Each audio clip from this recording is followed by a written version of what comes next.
Hi Surya. Surya, boss పిలుస్తున్నారు. He's in the lawn. Lawn? అక్కడేం చేస్తున్నారు? పోయట్రీ రాస్తున్నారు. అమ్మయ్యా, చాలా రోజులకి నేను నవ్వు ఫేస్ చూశాను. నా జన్మ ధన్యం అయిపోయింది. పోయిరా.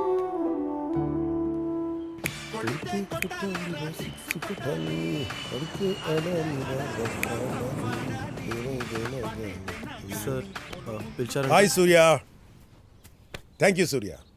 నీ give and take formula work out అయింది. 1 second. Come on, have it. You deserve a party man. Tell me where you want it. Come on, కూర్చో. Tell me where do you want. Sorry sir, I'm not interested. Why are you so dull Surya? What's the problem? Love problem. ఏంటయ్యా, నీ love అంతా స్మూతేగా, ఇంకా problem ఏంటి? మీ వల్లే sir. నా వల్ల? కొంచెం క్లియర్గా చెప్పు.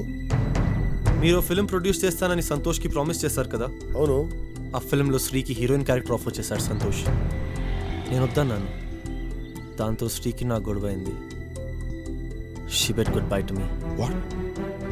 మా మధ్య మాటలు లేవు, కనీసం ప్యాచప్ అయ్యే అవకాశాలు కూడా లేవు. వై? నేనంటే శ్రీ ఫాదర్కి ఇష్టం లేదు సార్. బాగా డబ్బున్న కుర్రాన్ని సెలెక్ట్ చేసి పెట్టుకున్నాడు. కరెక్ట్ టైం చూసినంత తొక్కాడు. తనకి నచ్చిన వాడితో ఎంగేజ్మెంట్ ఫిక్స్ చేశాడు. బహుశా మీలాగే స్వీట్స్ పంచుతూ ఉండొచ్చు.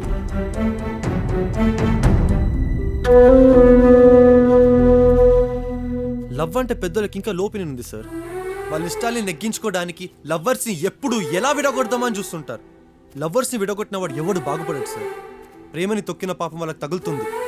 శ్రీ నా మీద కోపంతో తనకి నచ్చని సంబంధం ఒప్పుకుంది. వాళ్ళ నాన్నకైనా బుద్ధుండక్కర్లేదా? అమ్మాయికి అర్థమయ్యేలా చెప్పాలి, కానీ అడ్వాంటేజ్ తీసుకొని నన్ను శ్రీని విడదీసి వేరే వాడితో పెళ్లి చేసి పక్కన పెట్టి పక్క కొట్టేస్తే సరిపోతుందా? మనసులు కలవక వాళ్ళు తన్నుకు చేస్తారు. మధ్యలో పెద్దోళ్ళు ఏంటేదో చచ్చరా తంతారు. సార్, నా క్వశ్చన్ ఏంటంటే, why don't you see this all? Life అంటే మ్యారేజ్ మాత్రమే కాదు, it's beyond that. When will you think and behave with common sense అని పెద్దవాళ్ళని అడుగుతున్నాను సార్, అంతే.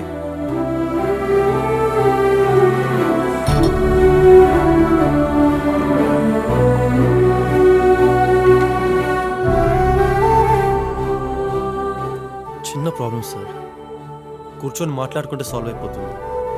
చిన్న ప్రాబ్లమే కదా, వెళ్ళి సాల్వ్ చేసుకో. 3 days తన ఎంగేజ్మెంట్ సార్. ఎంగేజ్మెంటే కదా, పెళ్ళైతే కాదుగా. వెళ్ళు. ఏంటో ఆలోచిస్తున్నావు? ఆ అమ్మాయి లేకుండా నువ్వు ఉండగలవా? కొంచెం మేలు ఈగో తగ్గించుకో. కుదిరితే కాళ్ళు కూడా పట్టుకో. నచ్చిన అమ్మాయి కోసం ఏమైనా చేయచ్చయ్యా. వెళ్ళు. Thank you sir.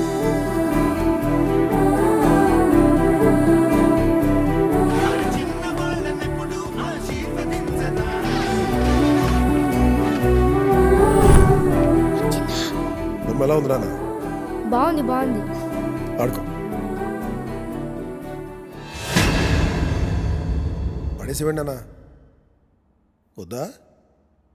ఇంకేం కావాలి?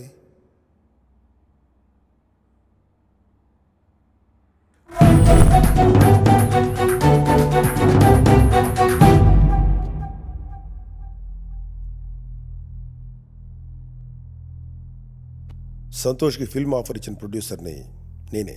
అవునా? ఆ విషయం నాతో చెప్పలేదేమిటండి? ఎవరో తెలుసుకునే ఇంట్రెస్ట్ కూడా లేదన్నారు, గుర్తుందా? గుర్తుందండి. అతను ఎంత చెడ్డవాడో తెలిసాక అతని విషయాలు నాకు అనవసరం అనుకున్నాను.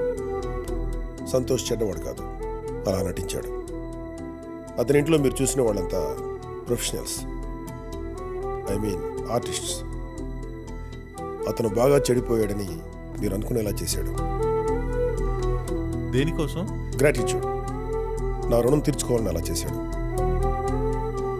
కన్ఫ్యూజింగ్గా ఉంది కదా, క్లియర్ చేస్తాను. సంతోష్కి ఫిల్మ్ ఆఫర్ ఇచ్చాను.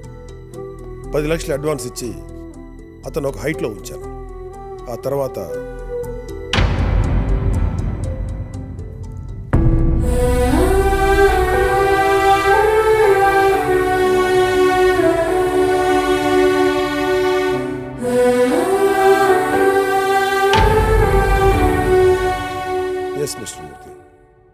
పిల్లలు తమ ఇష్టాల కోసం ఎంతకైనా తెగిస్తారని మన పెద్దవాళ్ళు అనుకుంటుంటాం.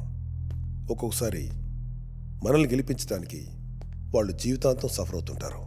మనం తెలుసుకోలేం, అది మన తప్పు. దాన్ని సరిదిద్దుకోకపోతే మనం పెద్దవాళ్ళం అనిపించుకోం. మిస్టర్ మూర్తి, ఎక్కువ ఆలోచించద్దు. సంతోష్ మంచివాడు, అతనే మీ అల్లుడైతే మంచిది.